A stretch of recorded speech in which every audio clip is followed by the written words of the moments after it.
In the central part of Italy, in the region known as Tuscany, there's a town that is known as the Manhattan of the Middle Ages. It is San Gimignano, the Tower City.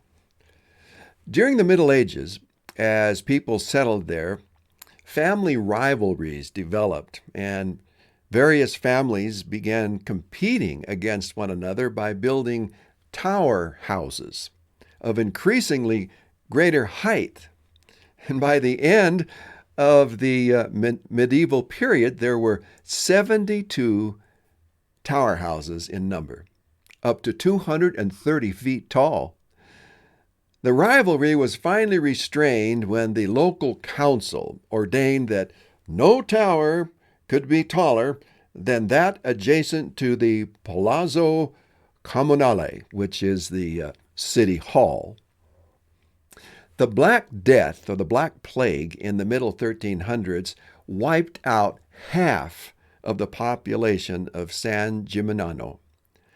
And since that time, the city was like frozen in time. Today, there are only 14 remaining towers, and the city has been designated as a UNESCO World Heritage Site. Now, the reason I'm sharing this little tidbit of information with you is that I see in San Gimignano a miniature model of the history of the world. Ever since the fall of man, it has been one tribe conquering another, trying to gain power and supremacy. And Italy is a perfect example. There are numerous accounts of a family or a group of people who would flee an oppressive country, and they'd find this far out of the way place, an isolated spot that's uninhabited, and they would establish a settlement, only to be invaded by another group of people that wanted what they had: power, control, and mastery over others. That's the story of history. That's why the Christmas story, the story about Jesus coming into the world, is such a sharp contrast. It's a story of hope. It's a story of peace, of joy, and of love.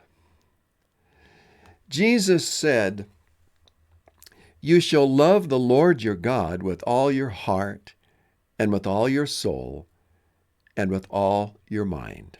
This is the first and great commandment. And the second," Jesus said, "is like it. You shall love your neighbor as yourself."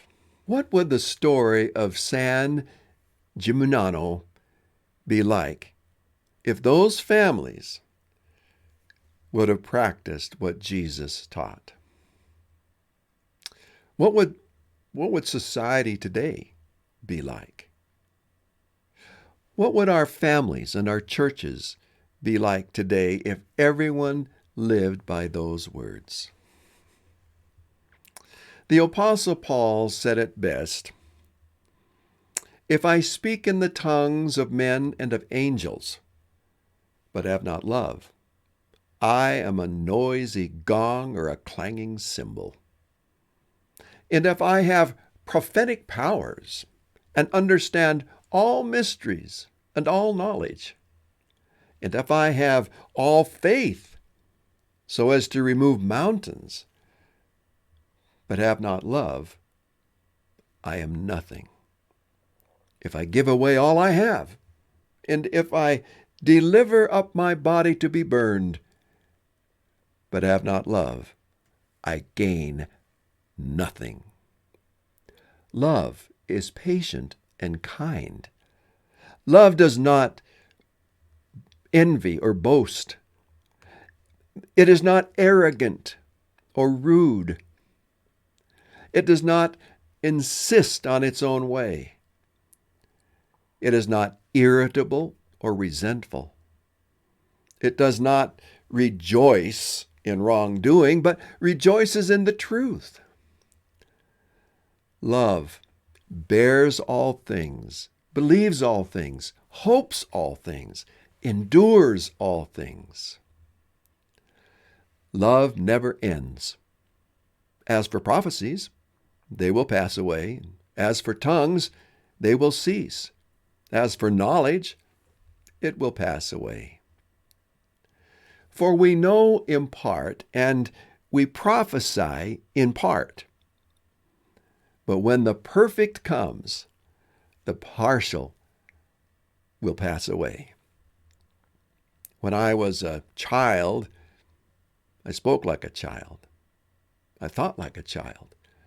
I reasoned like a child. When I became a man, I gave up childish ways. For now we see in a mirror dimly, but then face to face. Now I know in part. Then I shall know fully, even as I have been fully known. So now, faith, hope, and love abide, these three. But the greatest of these is love. And the greatest love, dear ones, that was shown to the world was in that little manger there, that little baby who came into the world to be our Redeemer. He is called Emmanuel, which means God with us. And Jesus is with us today in the presence of his Holy Spirit. And he calls us to love. So I wonder, what towers do we need to bring down that are a barrier to our love for one another? Something to think about today, isn't it?